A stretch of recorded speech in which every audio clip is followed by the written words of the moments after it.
Good morning friends और welcome to the prelims booster session. आज का पहला टॉपिक है India's 2030 malaria goal. Topic social issues के लिए इंपॉर्टेंट है। तो इंडिया का malaria elimination technical report 2025 flag कर रहा है कि अर्बन मलेरिया जो है वो ज़्यादा बड़ा प्रॉब्लम बन चुका है इन्वेजिव मस्कीटो एनोफिलिस स्टेफेंसी की वजह से। तो ये थ्रेटन करेगा इंडिया के target of eliminating malaria by 2030। और अर्बन मलेरिया का कंसेप्ट ये है कि ये जो एनोफिलिस स्टेफेंसी है ये सिटीज़ जैसे कि दिल्ली में फैलता जा रहा है from traditional rural malaria transmission to urban transmission. तो ये स्पीशीज़ थ्राइव करती है अर्बन इन्वायरमेंट्स में और ये आर्टिफिशियल कंटेनर्स में ब्रीड करती है जैसे ओवरहेड टैंक्स, टायर्स और कंस्ट्रक्शन साइट्स। ये एफिशिएंटली ट्रांसमिट करती है प्लाज्मोडियम फैल्सिपरम। तो ये कॉम्प्लिकेट कर रही है इसलिए मलेरिया कंट्रोल एफर्ट्स को। तो एनोफिलिस स्टेफेंसी जो है एक सीरियस थ्रेट है क्योंकि ये एक ग्लोबली रिकग्नाइज्ड इन्वेजिव वेक्टर है। अडेप्टेड है ये हाई पॉपुलेशन डेंसिटी को, इनफॉर्मल सेटलमेंट्स को, fragmented urban health care systems को, और इसको सिटी स्पेसिफिक वेक्टर कंट्रोल और सर्वेलेंस स्ट्रेटजीज चाहिए होंगी unlike conventional rural focused approaches. तो इंडिया जो है वो प्री एलिमिनेशन फेज में ऑलरेडी एंटर कर चुका है, लेकिन फिर भी मलेरिया जो है वो कंसनट्रेटेड है स्पेसिफिक पॉकेट्स में, जैसे हाई बर्डन डिस्ट्रिक्ट्स हैं उड़ीसा, त्रिपुरा और मिजोरम में। इवन क्रॉस बॉर्डर ट्रांसमिशन भी है म्यांमार और बांग्लादेश जैसी कंट्रीज से। तो ये क्यों ट्रांसमिशन बढ़ता जाता है? क्योंकि एसिम्टोमेटिक इन्फेक्शंस भी हैं जिसकी वजह से डिटेक्शन डिफ़िकल्ट होती है। डिफ़िकल्ट टेरेन है, रिमोट ट्राइबल और फॉरेस्ट एरियाज़ हैं, पॉपुलेशन मोबिलिटी होती है, माइग्रेशन होता है, ऑक्यूपेशनल एक्सपोजर भी है, अनइवन एक्सेस है हेल्थ केयर सर्विसेज का। तो मलेरिया केसेस जो है इंडिया ऑलरेडी 11.7 लाख जो 2015 का टाइम था, 2.27 लाख 2024 का में ला चुका है मलेरिया केसेस को रिड्यूस करके। डेथ्स डिक्लाइन हुई हैं 78% by over same the period. Active surveillance जो है इंटेंसिफाई हुई है ट्राइबल, फॉरेस्ट, बॉर्डर और माइग्रेशन पॉपुलेशन सेटिंग्स में। तो हेल्थ सिस्टम्स में कुछ गैप्स आइडेंटिफाई किए गए हैं, जैसे इनकन्सिस्टेंट रिपोर्टिंग हो रही है प्राइवेट सेक्टर की, ऑपरेशनल गैप्स हैं रिमोट ट्राइबल रीजन्स में, ओकेजनल शॉर्टेजेस हैं डायग्नोस्टिक्स और ट्रीटमेंट सप्लाईज़ की। तो सर्वेलेंस सिस्टम्स को स्ट्रेंथन करना, वेक्टर मॉनिटरिंग करना, सप्लाई चेन रिलायबिलिटी इंप्रूव करना, डायग्नोस्टिक्स और मेडिसिन इंप्रूव करना, ये सब हमारे प्रायोरिटी एक्शंस और रिसर्च एरियाज़ रहेंगे। ठीक है। तो नेशनल अगर हम इंडिया ने देखें तो क्या क्या एलिमिनेशन स्ट्रेटजीज हम इंडिया में यूज़ कर रहे हैं। National framework for malaria elimination जिसका टारगेट है ज़ीरो इंडिजिनस केसेस बाय 2027। फिर national strategic plan for malaria elimination जिसका फोकस है कि एनहांस सर्वेलेंस हो, test treat track strategy use करें, रियल टाइम मॉनिटरिंग हो इंटीग्रेटेड हेल्थ इंफॉर्मेशन प्लेटफॉर्म के थ्रू।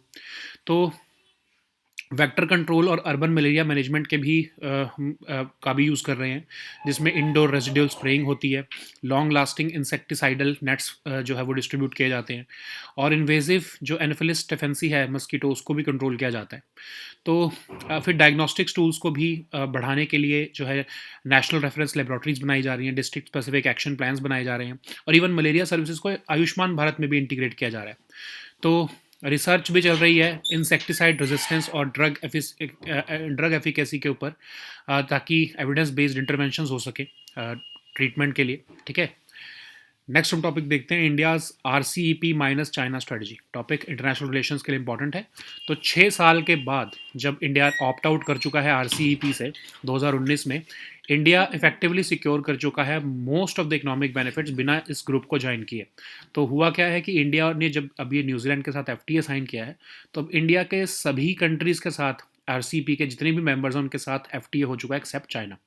तो ये एक तरह से RCEP माइनस चाइना की इंडिया की ऑलरेडी स्ट्रेटजी सक्सेसफुल रही है। तो RCEP आपको पता होगा वर्ल्ड का लार्जेस्ट ट्रेडिंग ब्लॉक है। इसमें लगभग 30% ऑफ ग्लोबल GDP और पॉपुलेशन आता है। टैरिफ लिबरलाइजेशन की जा रही है, इसमें सप्लाई चेन इंटीग्रेशन है, ट्रेड फैसिलिटेशन है। तो इंडिया क्यों RCEP को ज्वाइन नहीं किया था 2019 में? क्योंकि इंडिया को ये डर था कि fair of near duty access मिल जाएगा चाइनीज़ गुड्स को इंडिया की मार्केट्स फ्लड करने का। चाइना की सुपीरियर मैन्युफैक्चरिंग कंपेटिवनेस है। तो कंसर्न्स थे कि वाइडनिंग डेफिसिट होंगे खासकर एशियन और चाइना के साथ। वीक प्रोटेक्शन थी RCEP में सेंसिटिव सेक्टर्स के लिए। और इवन इंडियन PM ने तो ये भी कहा था कि RCEP के जो गाइडिंग प्रिंसिपल्स थे वो इसको जो है आगे नहीं शो हो रहे हैं जो RCEP जब साइन हो रहा है। तो इंडिया ने क्या किया कि बायलैटरल FTA साइन कर लिए 15 में से 14 कंट्रीज से RCEP के, एक्सेप्ट चाइना ऑफ कोर्स। तो इसको एक स्मार्ट रिस्क मैनेजमेंट कहा जा रहा है और ये सुपीरियर है रादर दैन सुपीरियर है टू बोथ ज्वाइनिंग RCEP और एक डायरेक्ट FTA विद चाइना से। ठीक है। तो इंडिया और चाइना जो है वो पार्ट हैं, लेकिन एशिया पैसिफिक ट्रेड एग्रीमेंट का, लेकिन वो एक प्रेफरेंशियल ट्रेड एग्रीमेंट है, तो उसमें सिर्फ लिमिटेड टैरिफ कंसेशंस दिए जा रहे हैं सिलेक्टेड आइटम्स पर। तो ब्लैंकेट ब्लैंकेट टैरिफ एलिमिनेशन हमें नहीं देना पड़ रहा है इसमें, ठीक है। तो जो इंटीग्रेटेड स्ट्रक्चर है आरसीईपी का, ये country specific space safe guards नहीं देता है, डाइल्यूट कर देता है, और इनडायरेक्ट एंट्री हो जाएगी चाइनीज गुड्स की अगर इंडिया इसका पार्ट होता है आरसीईपी का। तो एशियान के थ्रू या बाकी आरसीईपी मेंबर्स के थ्रू चाइनीज गुड्स जो है वो इंडिया में एंटर कर जाते हैं, ठीक है।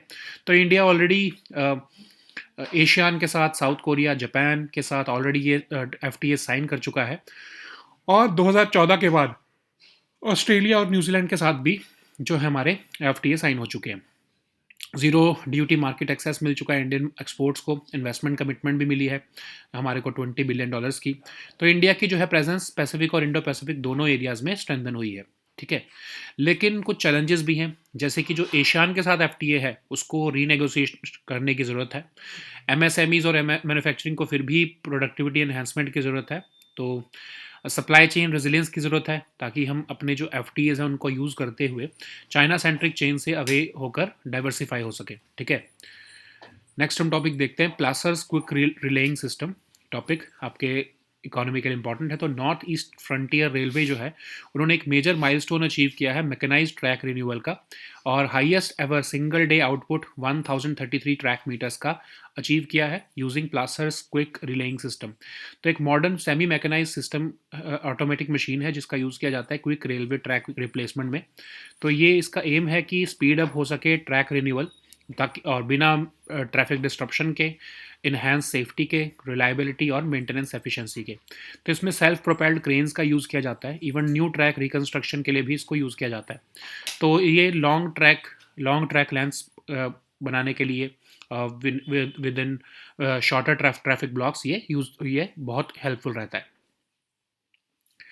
नेक्स्ट हम टॉपिक देखते हैं, ship building financial assistance scheme. ये टॉपिक आपके इकोनॉमी के लिए इंपॉर्टेंट है। तो मिनिस्ट्री ऑफ पोर्ट्स जो है उन्होंने ऑपरेशनल गाइडलाइंस इशू किए हैं ship building financial assistance scheme और शिप बिल्डिंग डेवलपमेंट स्कीम के लिए। तो ship building financial assistance scheme जो है वो स्ट्रेंथन करना चाहती है इंडिया के डोमेस्टिक शिप बिल्डिंग कैपेसिटी को, और इम्प्रूव करना चाहती है ग्लोबल कंपेटिवनेस को। 2036 तक ये वैलिड रहेगी स्कीम। इसमें फाइनेंशियल असिस्टेंस मिलेगा depending on the vessel category. तो शिप ओनर जो हैं जो स्क्रैप करेंगे वेसल्स इंडियन यार्ड्स पे, उनको credit equivalent 40% of the scrap value मिलेगा, और ये नेशनल शिप बिल्डिंग मिशन के भी एस्टैब्लिशमेंट को ट्राई करेगा, ठीक है। तो अब शिप बिल्डिंग डेवलपमेंट स्कीम क्या है? ये लॉन्ग टर्म कैपेसिटी और कैपेबिलिटी क्रिएशन की स्कीम है, और ये डेवलपमेंट चाहती है greenfield ship building clusters, expansion और modernisation of existing brownfield yards, ship yards.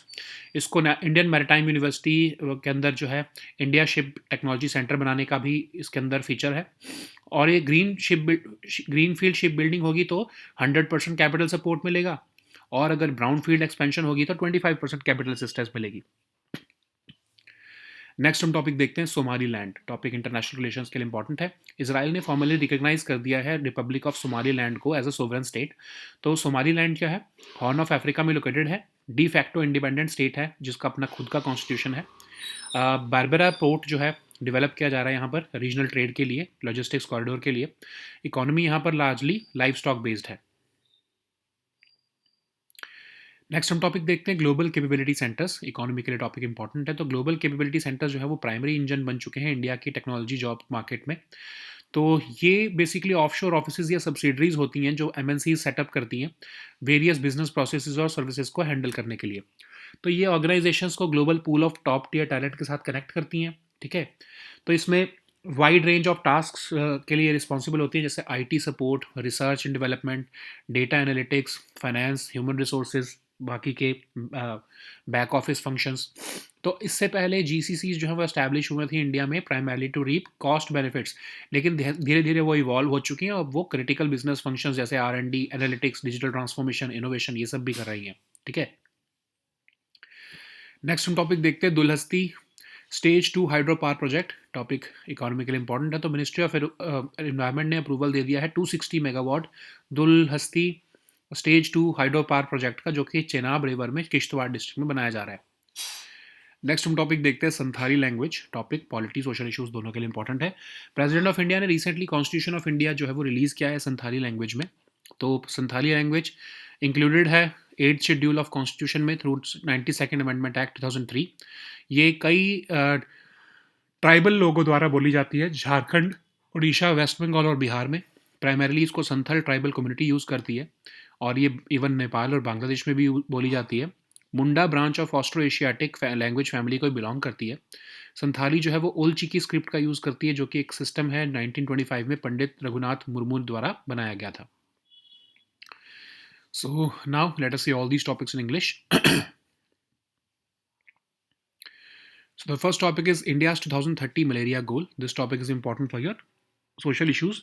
So India's malaria elimination technical report 2025 has flagged urban malaria driven by invasive mosquito Anopheles stephensi as a growing national concern, and it could threaten India's target of eliminating malaria by 2030. So urban malaria is basically urban malaria is a concept which is basically based on the spread of Anopheles stephensi in cities like Delhi, which is marking a shift from traditional rural malaria transmission. And this species thrives in urban environments. It breeds in artificial containers like overhead tanks, tires, and construction sites. It efficiently transmits Plasmodium falciparum, and it therefore complicates malaria control efforts. Anopheles stephensi is globally recognized as an invasive vector. It is adapted to high population density, informal settlements, and fragmented urban healthcare systems. It requires city-specific vector control and surveillance strategies. Okay, so India has entered the pre-elimination phase, but malaria is still concentrated in specific pockets rather than widespread. So high-burden districts persist in Odisha, Tripura, and Mizoram. Even cross-border transmission is occurring from Myanmar and Bangladesh-like countries. So why this continued transmission is occurring? Asymptomatic infections are there, which makes it difficult to detect. Difficult terrain and remote tribal and forest areas are responsible for the same. And we have reduced malaria cases from 11.7 lakh in 2015 to 2.27 lakh in 2024, which is basically a 78% decline over deaths over the same period. Active surveillance has intensified in tribal, forest, border and migrant population settings. But still, there are certain gaps like inconsistent reporting by the private sector, limited entomological capacity, operational gaps are there in remote tribal regions, occasional shortages of diagnostics and treatment supplies. So we need to strengthen surveillance systems and vector monitoring, improve the supply chain reliability for diagnostics and medicines. Okay, so India's strategic framework which guide the elimination are resting on the National Framework for Malaria Elimination, which targets zero indigenous cases by 2027. Then we have the National Strategic Plan for Malaria Elimination, which is focusing on enhanced surveillance, test, treat, track strategy, real-time monitoring through integrated health information platform. We are also giving special attention to vector control, like especially the invasive Anopheles stephensi mosquito. So we are also focusing on strengthening the diagnostics, health systems, and communities by establishing the national reference laboratories, district-specific action plans for tribal, forested, and high endemic areas, and even we need to integrate the malaria services into Ayushman Bharat. So we also we are also needing capacity building, research, and partnerships. So over 850 health professionals have been trained in 2024 through national refresher programs, and research is going on insecticide resistance and drug efficacy, guiding evidence-based interventions. Okay. So the next topic is India's RCEP minus China set strategy. This topic is important for your economy section. So more than 6 years after opting out of RCEP, India has effectively secured most of the economic benefits of this RCEP without formally even joining it. How? Because we have now concluded FTAs with all RCEP members except China with the conclusion of the India-New Zealand FTA. So this is RCEP, you know, it's the world's largest trading bloc. It covers nearly 30% of the global GDP and population, and it aims at tariff liberalization, supply chain integration, and trade facilitation. So why did India not join RCEP? Because there was fear of near duty-free access to Chinese goods flooding in Indian markets. We had concerns about China's superior manufacturing competitiveness, and there were concerns about widening deficits also. RCEP offered weak protection for sensitive sectors of India, and even Indian PM stated that RCEP in that existing form when it was signed did not reflect the agreed guiding principles. Okay, so we have signed the bilateral FTAs with 14 out of RCEP members, excluding China. So this is a smart risk management that has been done by India. It is superior to both joining RCEP and signing a direct FTA with China. Okay, India and China are also part of the Asia Pacific Trade Agreement, but it is just a preferential trade agreement with limited tariff concessions on select items. So it prevents blanket tariff elimination, okay, and limits exposure to Chinese imports. So why RCP would have been riskier? Because integrated structure of RCEP diluted the country-specific safeguards for the members, and therefore there were fears of the indirect entry of Chinese goods via ASEAN and other as RCP members. So before 2014, we had FTAs with ASEAN, South Korea, Japan, and after the 2014, we have had this FTA with Australia and New Zealand also. So we have already received zero duty market access, investment commitment, and India's presence in Pacific and Indo-Pacific. But there are certain challenges as well. Like we have to renegotiate the legacy FTAs, like with the ASEAN. We have to focus on domestic competitiveness also, and we have to focus on global supply chain realignments by leveraging our FTAs for diversification and moving away from China-centric chains. So the next topic is Placer's quick relaying system. This topic is important for your economy and science and tech section. So Northeast Frontier Railway has achieved a major milestone in mechanized track renewal by recording its highest ever single day output of 1033 track meters using Placer's quick relaying system. So it's a modern semi-mechanized system automatic machine used for quick railway track replacement. It aims to speed up track renewal while minimizing traffic disruption, enhance safety, reliability, and maintenance efficiency. It consists of self-propelled cranes. This system is widely used for new track construction as well. It helps longer track lengths to be renewed within shorter traffic blocks. Okay. So the next topic is Shipbuilding Financial Assistance Scheme. This topic is important for your economy section. So Ministry of Ports has notified the operational guidelines for two major shipbuilding initiatives, the Shipbuilding Financial Assistance Scheme and the Shipbuilding Development Scheme. The Shipbuilding Financial Assistance Scheme is aimed to strengthen India's domestic shipbuilding capacity and improving global competitiveness. It will remain valid until 2036. The government will provide financial assistance depending on the vessel category. Under the scheme, ship owners scrapping vessels at Indian yards will receive a credit equivalent to 40% of the scrap value. It will also provide for the establishment of a national shipbuilding mission to ensure coordinated planning and execution of shipbuilding initiatives. Then we have the Shipbuilding Development Scheme, which is focusing on long-term capacity and capability creation. So it provides for the development of greenfield shipbuilding clusters, expansion and modernization of existing brownfield shipyards. An Indian Ship Technology Center will be established under the Indian Maritime University. For the green shipbuilding clusters, there will be 100% capital support for common maritime and internal infrastructure. But for the brownfield expansion, there will be 25% capital assistance. Okay. So the next topic is Somaliland. This topic is important for your international relations. Israel has formally recognized the self-declared Republic of Somaliland as an independent sovereign state. So Somaliland is located in the Horn of Africa. It borders Djibouti, Ethiopia, Somalia, and Puntland region, the strategic coastline along the Gulf of Aden. So it functions as a de facto independent state with its own constitution. Berbera port is being developed as a regional trade and logistics corridor, particularly serving landlocked Ethiopia. The economy here is largely livestock based. Okay. The next topic is Global Capability Centers. This topic is important for your economy section. So Global Capability Centers are now the primary engine sustaining India's technology job market. So these GCCs are offshore offices or subsidiaries set up by MNCs to handle various business processes and services. They connect organizations to a global pool of top tier talent, and they perform a wide range of tasks like IT support, research and development, data analytics, and finance, human resources, and even other back office functions. GCCs were primarily established in India to reap cost benefits, but now they have evolved over time, and they now include critical business functions like R&D, analytics, data, digital transformation, and innovation. Okay. The next topic is Dulhasti Stage 2 Hydropower Project.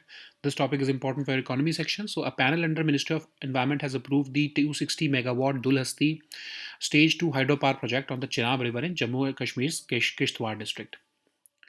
So the next topic is Santhali language. This topic is important for polity and social issues. President of India has recently released the Constitution of India in the Santhali language at Rashtrapati Bhavan. So Santhali language was included in the 8th schedule of the Constitution through the 92nd Amendment Act of 2003. It is spoken by a significant number of tribal people of Jharkhand, Odisha, West Bengal, and Bihar. It is primarily used by the Santhal tribal community. It is also spoken in Nepal and Bangladesh. It is a member of the Munda branch of the Austroasiatic language family, which is an ancient family of languages spoken across parts of South and Southeast Asia. It uses the Old Chiki script, which is a writing system that was developed in 1925 by Pandit Raghunath Murmu, who was a Santhal scholar and writer. Okay, so these were our topics for today. We'll meet next time with new topics. Until then, goodbye and take care.